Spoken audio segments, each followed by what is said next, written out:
Diego, and welcome to Resistance Radio with John and Regan.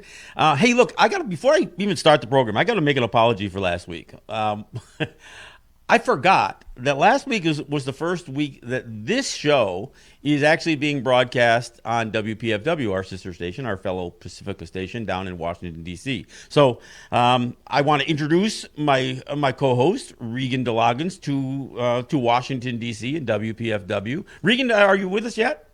No, not yet, huh? All right. Well, we'll wait for Regan to join us. But in the meantime, let me. Regan's there. Oh, okay, Regan, there you are. Can you hear me? I can hear you. Well, let me introduce you to WPFW great. As well as our WBAI listening audience. What an exciting time! Yeah, what an exciting time to be on radio in Washington D.C. That was part of the reason I probably got a little bit flustered last week, because there was really a lot to talk about, and there still is. But before we get into it, let me again remind people that this is listener-supported radio. All Pacifica radio stations are. So WPFW and WBAI are listener-supported radio. So I do encourage listeners to go to the pledge line. You can go to 516-620-3602 if you're in New York City, and make a donation in the name of Resistance Radio with John and Regan. If you're in Washington, D.C. and you're catching this program, then go to 202-588-9739. Of course, you can go to the website. You can go to WBAI.org and follow the prompts to make a donation to WBAI, or you can go to WPFW fm.org in Washington, D.C. to make a donation. So I'm going to be pitching to support both radio stations when I do this program, because we are obviously on in both radio markets. So an incredible time to have the opportunity to speak to the Washington, D.C. audience because of what's happening in Washington, D.C., not just last week, but just in general. There's just a lot of stuff going on. But none of it happens in a vacuum. And Regan, what I'd like to talk about a little bit today, because look, we've had our issues with police as Native people, as actually experience death by cop at a higher rate per our population. That is a higher rate than any other people in the United States.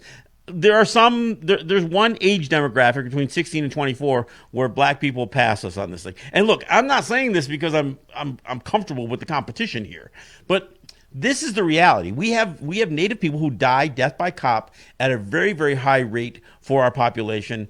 And so when we get into some of this some of the stuff with police, and whether it's condemning police or praising police or whatever else, I just feel like we have to have a conversation. And what we saw last week, and especially now that we've had a week to let it settle in, we saw some pretty disturbing things.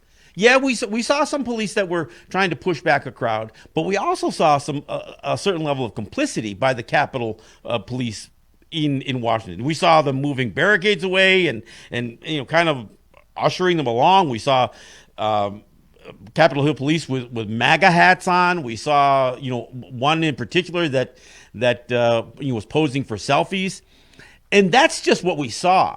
We don't know what the disposition was of any of these police officers. I even heard, and this is something that I researched, and I found that there was even some suggestion that the one police officer who died had opened up a Parler account so he could follow the QAnon stuff.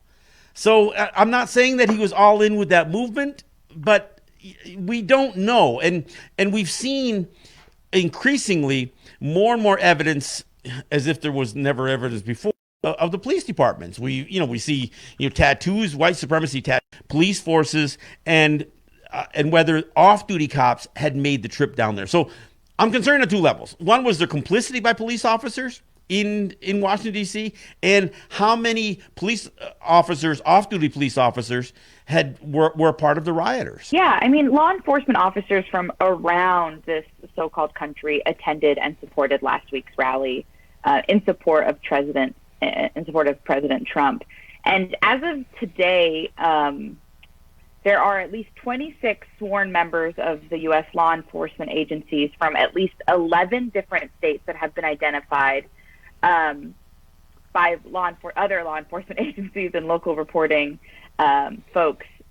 So that's 26 people from 11 different states. I mean, mind you, that number is changing. It looks as if I'm on the appeal website, which has a tracker, a spreadsheet tracker, which is what I was looking at earlier today. And part of this tracker is a review of police attendance and support of folks that showed up. So if you look at the tracker, again, this is on the appeal website. This is called the name of this article is "The Cops at the Capitol." And if you go to this tracker, which I'm on right now, not only does it have where the law enforcement folks are from, it has their names, the state, if there's an outcome or consequence. For example, one of these says like the FBI has been notified. One says that the cops have been reassigned. Some have been suspended. 2 have internal investigations. There's a number that residents have called for resignation. It also clarifies if cops have been have now had to do office duty. Even has clarification for some that had to turn in their gun.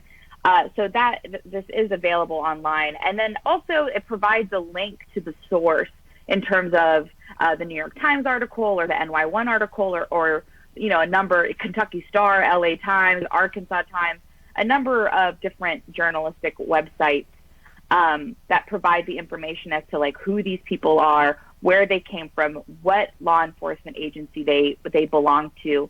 It's a really interesting spreadsheet, and I'm on it right now. It looks like there are 24 other anonymous folks that are on it here with me, and I think that you can request to make edits as folks kind of begin to notify other law enforcement agencies of people's participation, which I think is a whole nother conversation. I think it's really notifying the FBI of police who were participating in the riot, in the event at the Capitol, and what that means in terms of the conversation of, we are asking for the abolishment of police, the destruction of law enforcement.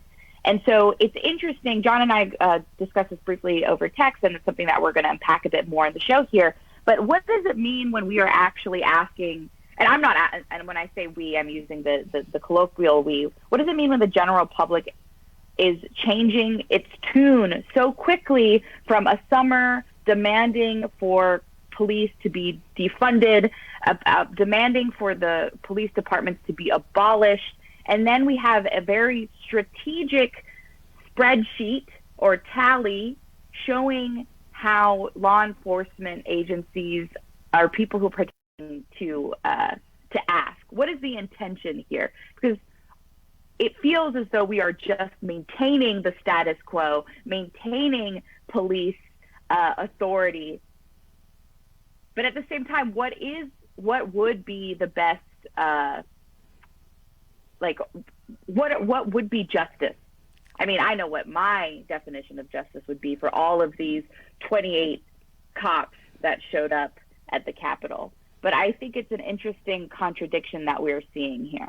Well, and there's a couple of questions, that let me weigh in a little bit. First off, just stepping on to the grounds that they weren't just breaching the grounds of the Capitol, it means that you participated in a riot. And if you went there with the intent, and if there's any indication that was the plan, and there's plenty, that you were not, that you've now not just committed riot, but you've actually committed the conspiracy to commit riot. You violated that law as well.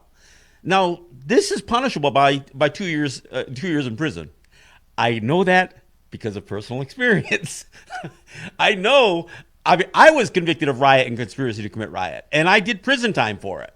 So I know what the sentencing guidelines are. And so any of these police officers who participate in this, if they breached the grounds of the Capitol, then they participated in riot. And they didn't even necessarily need to breach the grounds if they did any of the conduct that was disruptive, because the statute is, if you cross a state line to create a public disturbance or affect interstate commerce. That is what the statute is for riot, and that's not even talking about insurrection or trespass or all these other things. I mean, or terrorism, or terrorism, or any of these other words that they're playing with, the media is having fun with. But just basic riot, and again, I'm speaking from personal experience. So there's that, but there's also the other concern is that the left all of a sudden is kowtowing to this idea of increased police presence. And so you're right. We went through this whole summer of saying, look, we need to defund the police. We need to abolish the police. All cops are bad. And that is our experience. So we're saying this because of our experience. And while every cop may not assault somebody, there's such a code of silence when a cop does that they all become complicit in this thing. So we know what our view was last summer. So now all of a sudden, when the right commits a riot and overtakes police and maybe even pushes a few of them out of the way if they weren't completely allowed, now I hear people on the left. Look, when I point out the disparity between the police presence during a Black Lives Matter protest in Washington, D.C. and what we saw last week, that doesn't mean that I'm saying that police presence should have been there. But when you just compare the two, I mean, it's absurd that a building can't be secured, regardless of how many police there are. I mean, it just seems absurd to me that you can't build a building that can't be breached by a bunch of people with flag poles. I mean, that's insane to me. So, yeah, now there's even some indication, and the news before the program was suggesting that there's some indication that some of these congressmen that are Trumpers may have been giving tours to some of the people who were coming to this big protest last week. So some of these guys may have had insight on where the offices were. I mean, it's mighty strange that they knew exactly which offices to go to. I mean, it's not like everybody knows where Pelosi's office is. So, and there is legitimate concern. I think somebody like Alexandria Ocasio-Cortez, she did have every reason to fear for her life because she's had a big target painted on her back for the last 4 years. So, and I hate to think about what these rednecks would have done if they had gotten their hands on somebody like Alexandria Ocasio-Cortez. I mean, so. And when you understand that there may have been not only police complicity, if not, acquiescence, and because not every Capitol police officer was really providing in any way, shape, or form adequate resistance to the Capitol being overtaken. And now when you learn that there are police departments all over the country, including on the Canadian side, there's even a few people on the Canadian side who made it down there.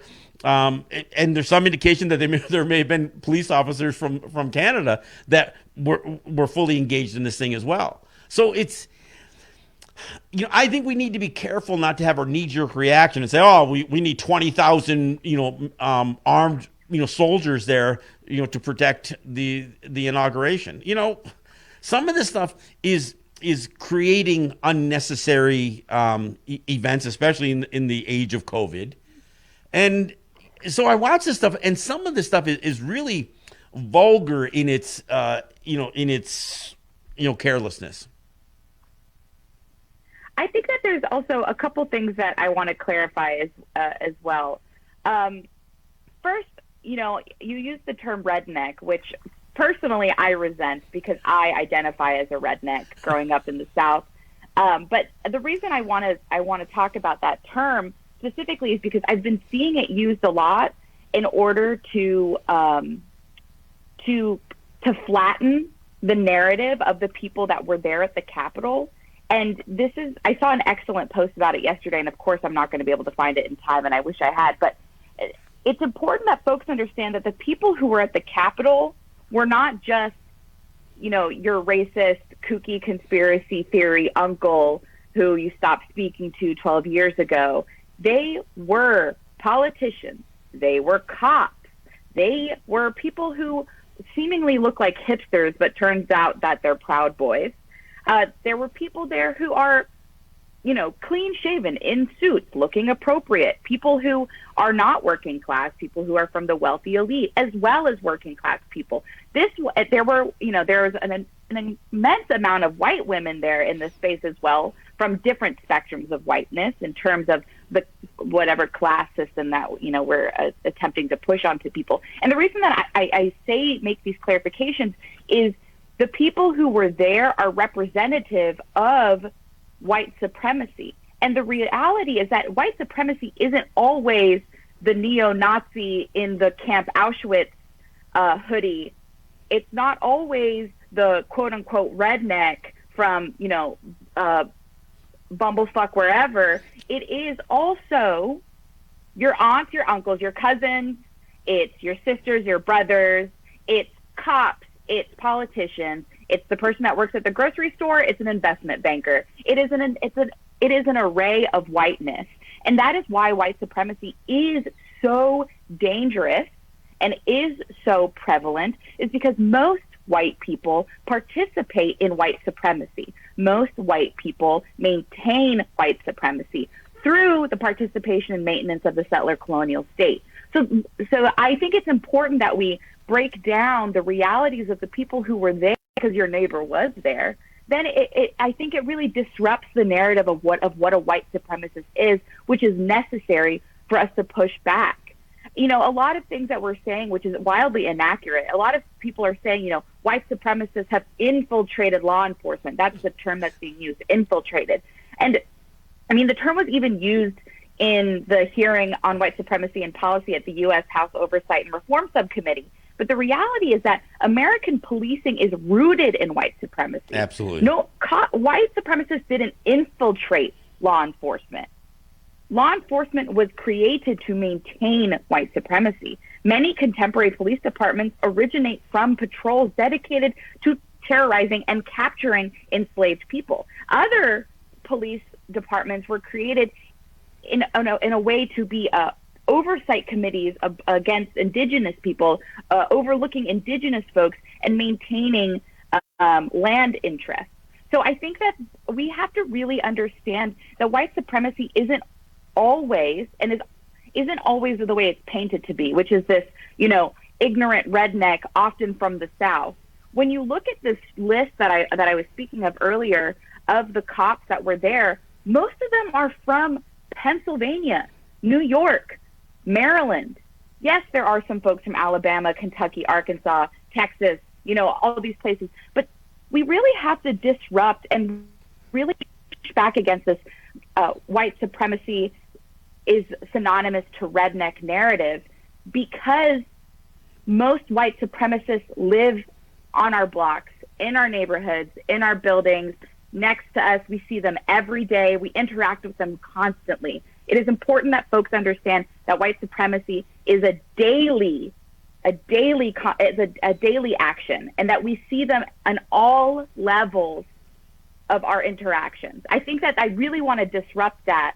And even if you look at images of who was at the Capitol, of course you can see the crazies. You see the QAnon shaman guy, and you see the quote unquote crazies, what we expect a white supremacist to look at. But if you look in that crowd, there are also so many people that you would pass on the street daily in New York City and never even do a double take. Yeah, one of the guys who was pictured and arrested now is Jewish from New York. His father's a judge, and he was one of the guys taken who they took a picture of with he had taken a bulletproof vest and a police shield and posed for pictures. So You're right. I mean, so even when you think about white supremacy and you got a guy with an Auschwitz or all of these neo-Nazi signs, there were Jewish people, that were there. I mean, so you're right, and I do stand corrected. And I didn't mean to classify everybody there as as. So you're right, and one of the things that I have to mention, but you're right when you say that there is behavior that almost happens with everybody who has enjoyed that level of white privilege, and what I saw demonstrated there was when white supremacy, starts looking at its privilege slipping away, and then all of a sudden we slip into this white fragility. I saw a desperate a gasp by people, not just trying to overturn an election, but trying to hang on to their privilege. That's what I saw demonstrated there. Absolutely. I really just I want folks, because I see it happening a lot on social media and also within my own friend circles, which is that, a lot of white people are really trying to divorce themselves from the folks that were at the Capitol and saying, oh, it was a bunch of rednecks or a bunch of hillbilly or like, oh, it was the Boogaloos and the Proud Boys, and really naming these groups, which arguably, yes, there were Proud Boys and Boogaloos there, and absolutely. But it's really important that folks understand that the people who were there were also people that you interact with all the time and that we see all the time. White supremacy is rampant. It's not just the overt person with the MAGA hat and the Confederate flag. It's not just that person. It's also who were the people that they traveled there with. Who were the people who were not allowed to board flights? A lot of them just look like, a Jack and John white guy, and they're just living their lives with their backpacks and their masks under their noses trying to get on a plane. But the reality is that, especially for folks who may be perpetuating this narrative of what white supremacy looks like like everything that you see all the time. It looks like all white people participating in the maintenance of settler colonialism. Well, and to be clear, if you take a snapshot of Congress, that's white supremacy. I mean, if you take a snapshot of the prison population, that's white supremacy. When you see all of this disproportionate, look, it's great for everybody to talk about how, we need to unify and democracy is good for everybody. No, it's not. Democracy is about the majority ruling over the minority. Well, guess who the hell the majority is and who the minority is? I mean, democracy, in the way it's being broadcast and talked about, promotes racism, because 62% of the United States population is white. And, from a Native standpoint, we represent 1%. And if you're talking about Native people who live on territory, less than half of 1%. I mean, it is such a small percentage of the population. So when I decry democracy, it's because it's a failure, and it doesn't take care of the oppressed people, and to the extent that something comes back to to black people or brown people or Native people, it's all through the graciousness of the white people who are willing to give us something back. And not because it's about freedom or equality or any of that stuff. So, I have a lot of trouble with this whole thing being characterized as an attack on democracy. It was an attack on building, and it was an attack on lawmakers. They weren't going to overturn the election to Donald Trump and to stand together as white supremacists. That's what they went there for. I mean, does anybody, do any of them, including Donald Trump, really believe that they were going to overturn the election by a mob storming the Capitol? I mean, this is where, when I hear things like coup and insurrection and attack on democracy, look, it was a riot, and it was clearly an act of terrorism. People died, and so it's all of those things. But when I hear people suggest that these guys, hell, I watched some of these videos. Some of these people couldn't believe that they were actually in the building. I can't believe we got in here so easy. They couldn't believe how easy it was. Well, why was that? And that gets back to my question about complicity, by not only law enforcement, but it doesn't take much for one cop to identify himself to another cop, and get the pass that comes with that. It doesn't take much. I've been taking a lot of heat on social media this past week, especially from I mean, from a number of folks. But one of the things that I saw on the internet that really it was a meme, and it was meant to be funny, but was also, now that all these cops' names are being released, it's now more ironic than anything. But I saw a tweet that someone posted that said, people are wondering why it took SWAT and other police officers so long to respond to the Capitol. And the reality is that they had to leave the Capitol, go home and get changed, and then come back to the Capitol. And it made me laugh because I was like, oh, haha, yes, of course, a lot of these people are probably cops. But now that we're seeing that a lot of these people were cops, it brings a sense of irony. And again, it's one of those moments that I often talk about on the radio where you have to laugh to keep from crying, in which I have to be like, this is hilarious.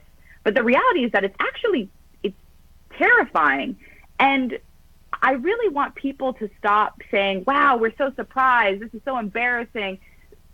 What you should be saying is that you purposefully ignored what Black, Indigenous, and other people of color have been saying for years, not just since the uprisings this past summer, but for years, if not decades, in which we've been saying to the general public that police and white supremacy are intrinsically tied. This was just an example where people finally saw it, or are finally seeing it for the reality of what it is. When you're actually seeing names of people who, and what department they belong to, what police department they belong to, and how they participated in the riot at the Capitol. Like, the reality is that y'all just haven't been listening to us and what we've been saying for a long, long time. No one took us seriously until this happened. And of course, as you said, I think, it's really important to clarify, if they wanted to protect the building, they would have protected the building. Right. You're right. All right, hey, we're at the bottom of the hour. We'll take a break. I'll have Reggie take us out with the tune, and we'll come back. But I still want to talk a little bit more about why it was, and is it just an intelligence failure? It doesn't sound like it is. It sounds like this was a plan to have a very, very subdued police presence. So we'll talk about that when we come back. This is John Kane with Regan and John, and this is Resistance Radio. And as I always say, look, Regan and I are prepared to take the heat. I mean, we know sometimes we're saying things that perhaps people have never considered. So the immediate reaction when you hear something you've never considered is probably a little bit of either step back or push back. And all we're saying is consider the perspective. You don't have to agree with us, but know that this perspective exists. And the reason we have this perspective is because of our lived experiences and what we have experienced. Now, one of the questions that is still not being asked is, was there any pressure from the White House to have a subdued police presence at the Capitol? Especially since, Donald Trump himself has been spending over a month pitching this rally, and actually it was almost like 3 rallies combined. There was Stop the Steal, there was something with the word wild in it, I don't know, but there were and it's not just 3 groups, because it's people who crossed over between all of these groups of white supremacists and Trump loyalists. He'd been calling for these people to come specifically to save the country, and that if this electoral college vote thing had gone through, that somehow there was going to, the country was going to be destroyed. I mean, he really was pitching it that way. And it doesn't, I mean, there's also a little strange, go to the Capitol, fight like hell, combat, and don't be weak, be strong. He was still parsing that with, but respect the blue. At the same time, unless there's something else going on. The rally organizer who came out and said, oh yeah, I was facilitated by 3 Congress.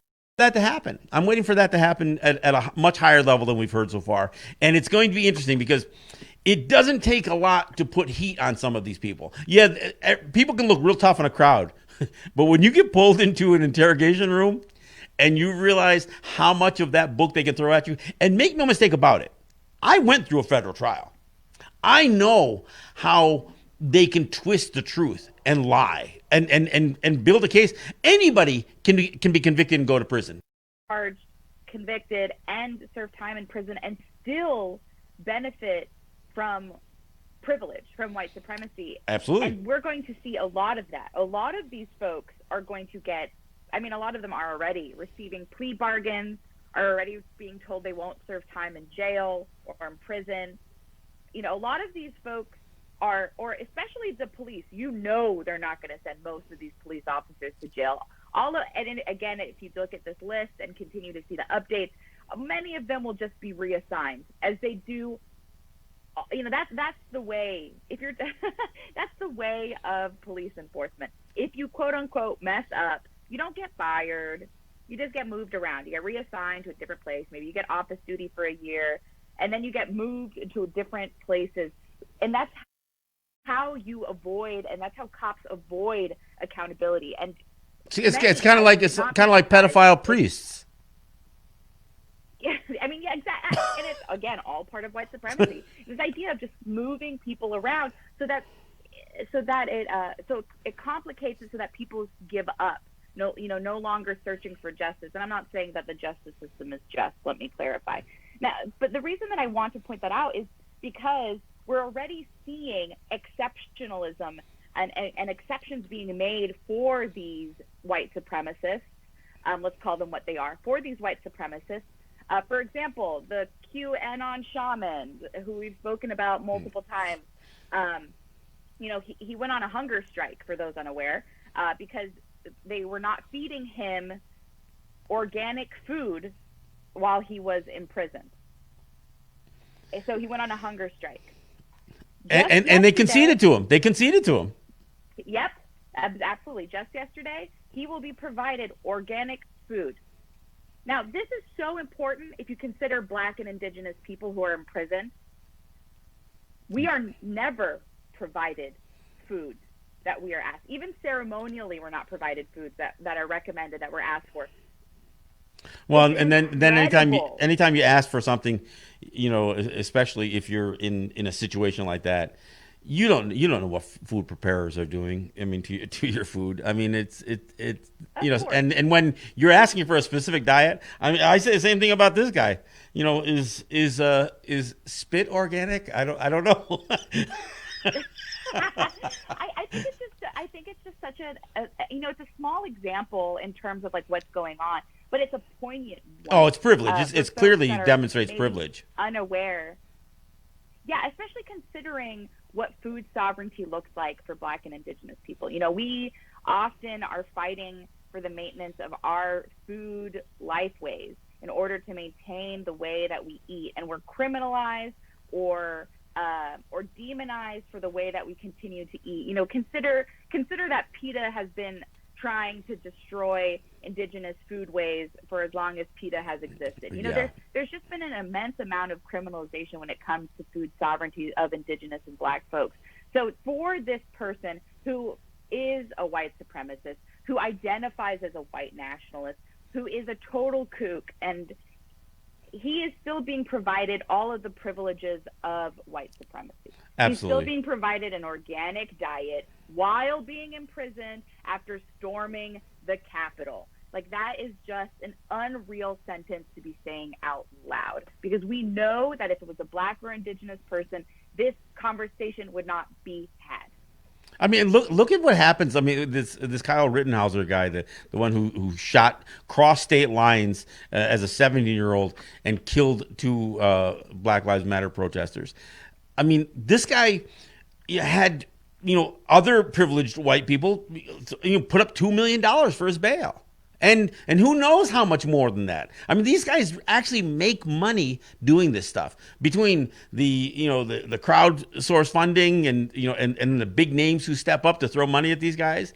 I mean, they become famous. I mean, he was marketing who he was and that kind of stuff. Same with that that moron who killed that the kid there, that what's the guy's name, the neighborhood watch guy there who killed who Zimmerman. Zimmerman. George That's his name. Yeah, I Zimmerman. was trying to think of Zimmerman. I mean, who killed Trayvon Martin? I mean, this guy Yeah. made a career out of having killed somebody. It's such. I was speaking to one of to a fellow Indigenous organizer last night, and we were talking about the history as well as the fetishization of white serial killers. And there's like a lot of podcasts out there. I've been guilty of it. I love listening to serial killer documentaries and listening to all these things. And then we were having this conversation in relation to the Capitol because we realized that it's actually incredibly problematic for us to be because it comes from a place of, even though it's grotesque, it's a place of admiration. And so I just want folks to understand that there is a legacy, a contemporary legacy of people, rather than vilifying criminals, I'm putting that in quotes, rather than vilifying white supremacists, rather becoming intoxicated with them in the same way that we're intoxicated with serial killers and true crime podcasts. The fact that many of these people will now have careers made for them for their actions is really, it can be almost unbearable to consider that people like George Zimmerman have careers, like, because they murdered a young black man, a young black boy, a young black child. There needs to be at some point where a reckoning where where the general public really stops fetishizing this like weird. It's weird. I'm trying to think of the best.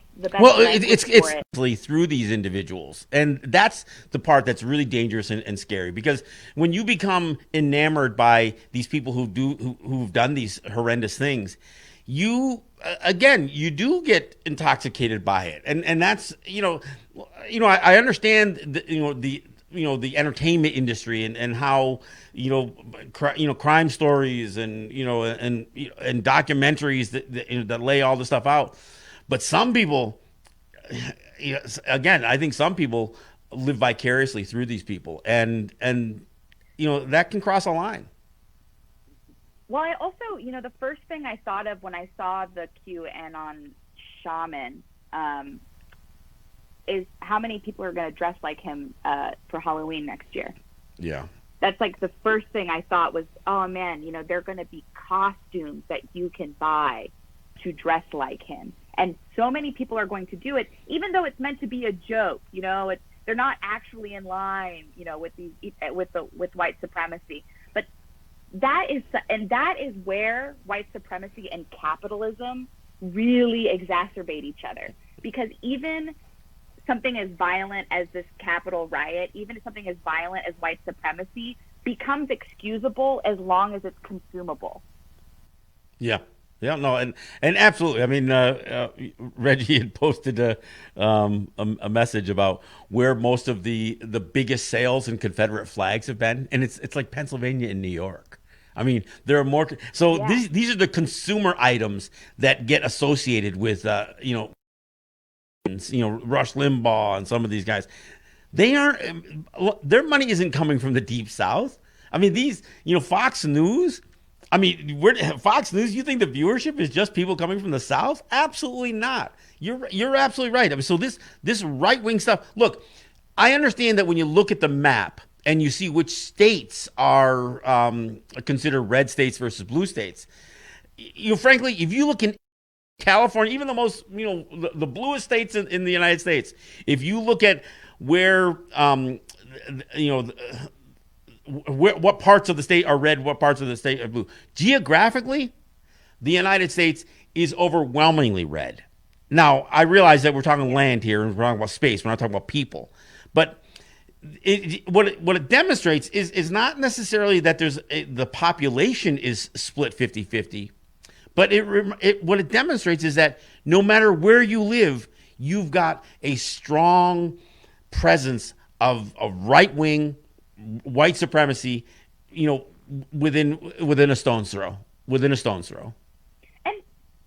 And also another tweet that I saw a couple weeks ago. This was in for folks unaware, Georgia, a state that I grew up in, had a important race, a Senate race in which a Black Democrat and a Jewish Democrat were elected. They beat out incumbents, by the way.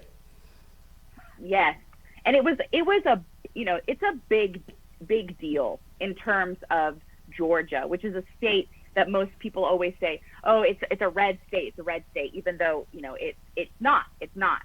And when before this election happened, I saw a lot of really excellent conversations being had, mostly by Southern community organizers who were discussing what it means to be radical in the South. And one of the said, I will no longer call the South red states, but rather the states with the highest amount of voter suppression.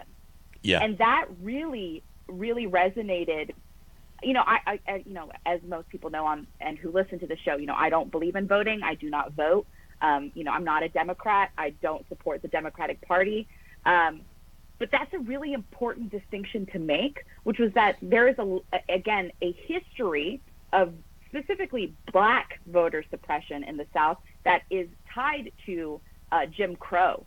So this is decades of violence and voter suppression. And it really resonated with me to hear that, because it's really true, which is that these aren't states, that are inherently red or inherently white supremacist, but rather states that are the most impacted by strategic voter suppression, strategic Black and brown voter suppression. And that was something that, I don't know so much about. And to just see that tweet and then to research a little bit, I was even incredibly surprised to see how impactful that is on the vote in the South. Sure.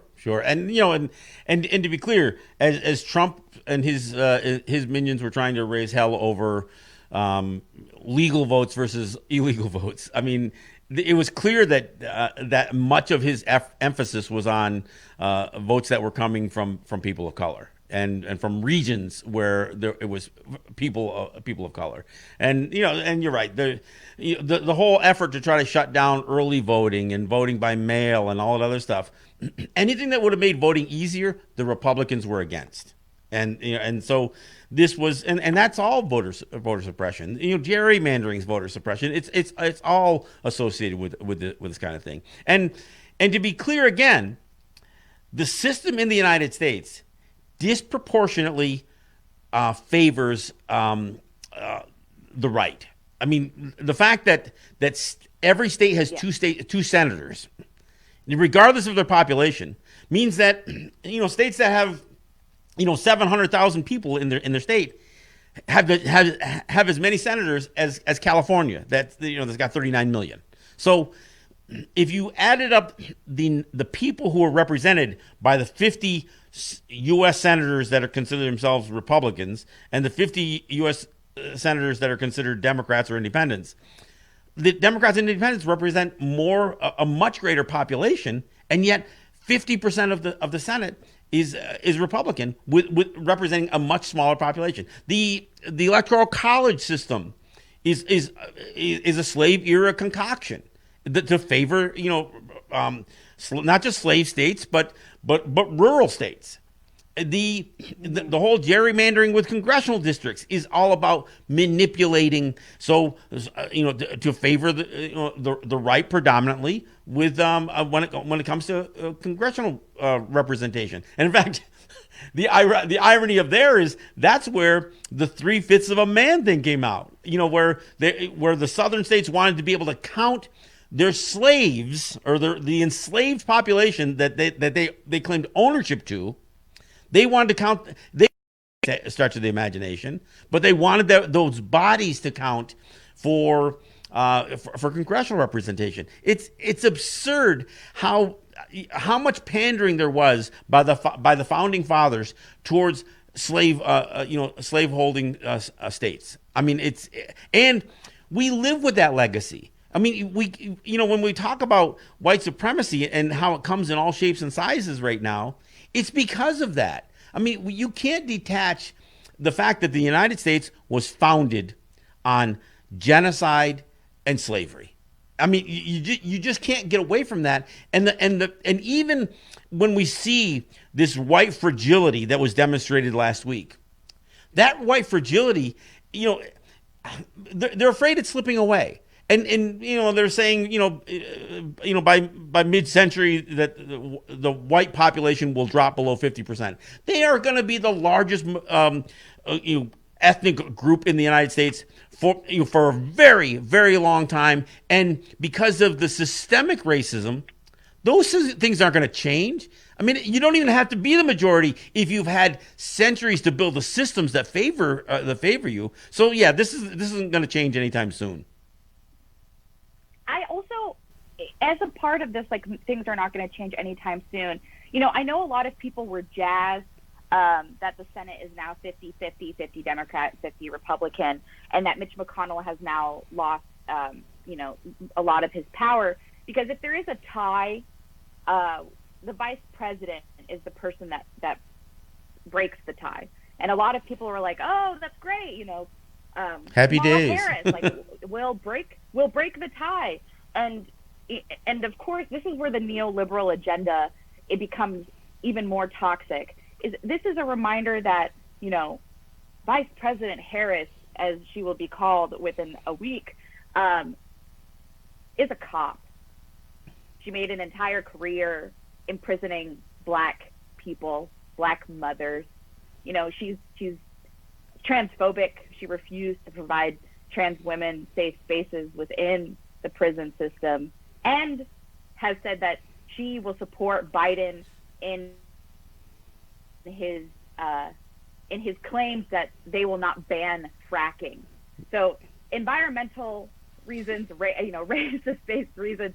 So I just want folks to remember that, yes, great, there is now this 50-50 Senate, but white supremacy as a whole topic of this entire conversation, white supremacy exists in all aspects of the spectrum of whiteness, Yep. including the Democratic Party. Yeah. And unfortunately, some people of color, like Harris, participate in white supremacy by maintaining the settler colonial agenda.